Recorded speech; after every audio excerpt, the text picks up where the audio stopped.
Well, I wanted to explain quick how a grain vac works, in case nobody knows. What it does is the PTO shaft spins and runs a pump. Runs two pumps on this thing. And then what it does is that pump sucks the air. It pulls air. That's all it wants to do is move air. It's a big vacuum. It pulls air. It draws the air through this tube all the way on in to the cyclone.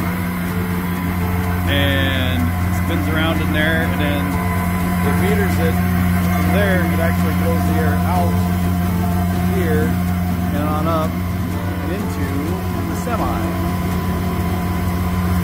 And all it wants to do is move air, and if you introduce something in its way, in this case grain, then it will transfer it for you pretty well. You can actually take this grain vac and use it to blow to fill bins. I've never done that. I know other people that do. A little expensive. It uses a lot of fuel. It's one reason a lot of people don't like to use a grain vac. I actually prefer an auger and a sweep auger rather than using a grain vac, because it's actually a lot of work to handle that 6-inch hose when it gets full of grain. So making hose connections, these use an O-ring, and this is a cam lock fitting, and these open and close. And the back side of this brass valve, as you close it, that goes in. It goes into the groove on the end of the male end of the fitting. One thing that's important is to make sure that there's nothing in the way of the seal, because when you put this in there, it should just go in. Helps if you open both sides. It should go in all the way without a lot of force. If it doesn't go in, or you can close the cam lock fasteners, there's generally something in the way. Once again, this is one of those things that's just not easy to do with one hand. I need to get that wiggled in there just a little bit more. Then I'll get them closed. After you get it wiggled in there, I mean, you can look in the cam lock. You can see that it'll just start on its own. Sometimes it takes a little bit. You gotta wiggle it just a little bit, and then close these up. Something else that's very important is hearing protection. I always carry a coffee can with earplugs. I want to be able to hear my kids talk to me when I get older. A lot of guys say, "Oh, it don't hurt that long. Oh, it doesn't take that. It doesn't bother." Well, it does. I'd like to be able to hear. So I always try to make sure I wear hearing protection when I do this. This thing does get pretty loud. It's quieter than most, but it, you know, continued exposure really drastically cuts your ability to hear. I want to hear.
did something dumb. I know, I'm every bit as shocked as you are. I just can't believe it.